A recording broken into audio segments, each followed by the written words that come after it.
മുണ്ടക്കയത്തെ പിടിവിടാതെ മഞ്ഞപ്പിത്തം. പുത്തൻചന്തയിൽ 11 പേർക്ക് സ്ഥിരീകരിച്ചു. മുണ്ടക്കയം മേഖലയിലെ വിവിധ പ്രദേശങ്ങളിൽ മഞ്ഞപ്പിത്തം പടർന്നു പിടിക്കുകയാണ്. വിവിധ ഗ്രാമങ്ങളിലെ രോഗങ്ങൾ ശമനമായതിനു തൊട്ടു പിന്നാലെ പട്ടണത്തിലേക്കും രോഗം പടർന്നിരിക്കുന്നു. പഞ്ചായത്തിലെ പ്രധാന ടൗണുകളിലൊന്നായ പുത്തൻചന്തയിലാണ് ഇപ്പോൾ 11 പേർക്ക് രോഗം സ്ഥിരീകരിച്ചിരിക്കുന്നത്. ആരോഗ്യവകുപ്പ് അറിയിച്ചു. ടൗണിനോട് ചേർന്ന ബസ് സ്റ്റാൻഡ് ഭാഗത്ത് ജനങ്ങൾ തിങ്ങിപ്പാർക്കുന്ന പ്രദേശത്താണ് രോഗം കണ്ടെത്തിയിരിക്കുന്നത്. പ്രദേശത്ത് 4 കിണറുകളിൽ നിന്നാണ് കുടിവെള്ളം എടുക്കുന്നത്. കൂടാതെ പൊതുകിണറും ഉപയോഗിച്ചു പോരുന്നു.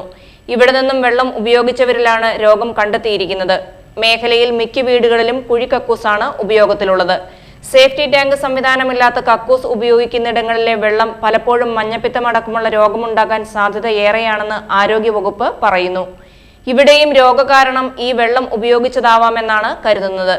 കിണറുകളിലെ വെള്ളത്തിന്റെ സാമ്പിൾ ശേഖരിച്ച് പരിശോധനയ്ക്ക് അയച്ചിട്ടുണ്ട്. കൂടാതെ ആരോഗ്യവകുപ്പ് അധികൃതർ വീടുകളിൽ ബോധവൽക്കരണവും നടത്തി. വ്യാഴാഴ്ച ഉദ്യോഗസ്ഥരുടെ യോഗം മുണ്ടക്കയം ഗ്രാമപഞ്ചായത്ത് കാര്യാലയത്തിൽ വിളിച്ചു ചേർത്തിട്ടുണ്ടെന്ന് ഹെൽത്ത് ഇൻസ്പെക്ടർ സന്തോഷ് പറഞ്ഞു.